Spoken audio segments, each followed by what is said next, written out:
In 1713, there was the Big War of Spanish Succession. It made a lot of jobs for sailors, and they were promised good payment for their fighting. After the war, they weren't paid well. Like, at all. All these young men only knew how to sail for a living, and there weren't enough merchant jobs aboard ships.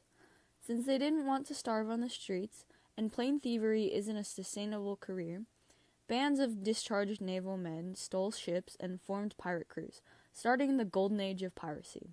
Encouraged by the dramatic beginning of this golden age and the violent crimes of pirates, legends and tales started spreading their infamy.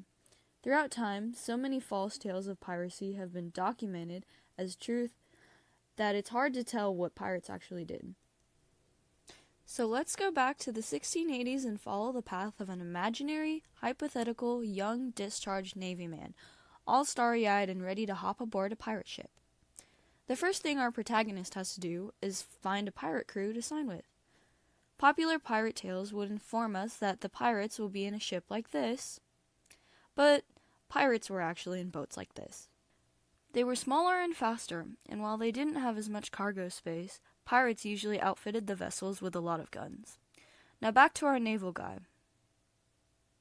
Excuse me, sir. Do you know where the pirate ship Golden Zephyr is? It's easy to find. It'll be flying the Jolly Roger, now won't it? There are actually only 3 recorded instances of a pirate calling their flag the Jolly Roger. This name was possibly derived from the term Old Roger, which was a name for the devil. Roger also meant rogue, and was also a crude slang word. There are also hundreds of different designs of pirate flags, all of them having a personal meaning to the captain. The main rule was that black flags were the normal pirate flags, and red flags meant that the pirates would take no prisoners and spare no lives. But one thing all pirate crews had in common was that they never flew their flag in the harbor, obviously since they were criminals and didn't want the law coming after them. Well, I'm not seeing any pirate ships here. Ahoy, matey! Are ye yearning to board the good old ship Golden Zephyr? Yo-ho! Dead men tell no tales, me hearties! Bottle of rum, yo-ho! Pirates actually didn't talk like that. They just talked like any other person in the 17th century with varying degrees of education. Don't worry, I'm a normal pirate aboard that ship, and I talk like a normal person. Come aboard with me.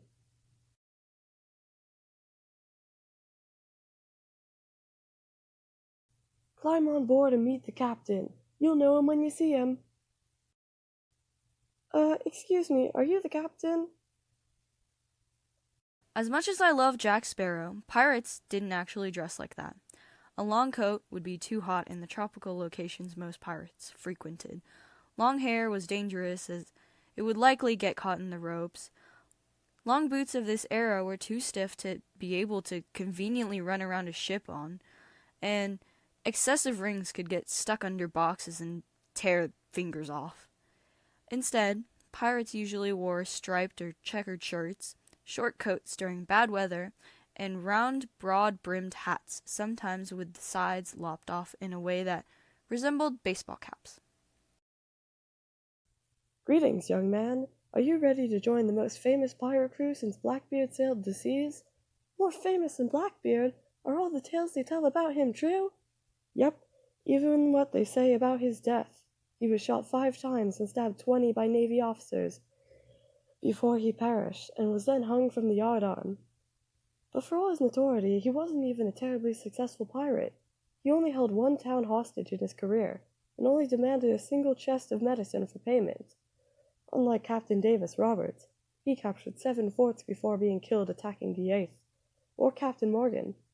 Technically a privateer, not a pirate, he was supported by the British Navy and died a wealthy man.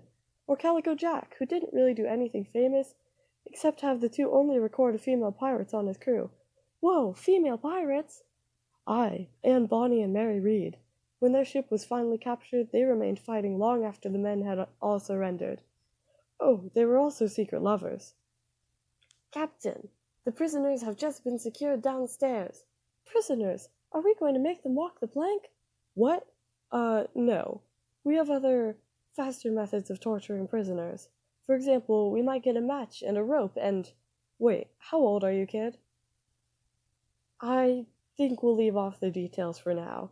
Here, let's head below decks. Below decks on a pirate ship were the cramped living quarters and cargo hold. 60 to 100 men lived on most pirate ships, so it was very crowded.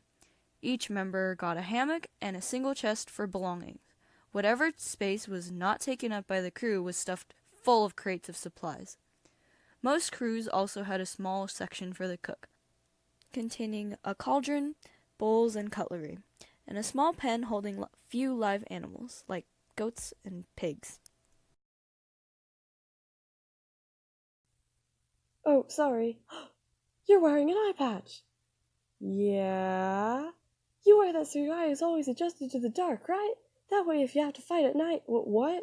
That makes no sense. Why would someone intentionally ruin their depth perception, on a boat no less, for that? Nah, I just wear this eye patch because I don't have an eye. Oh.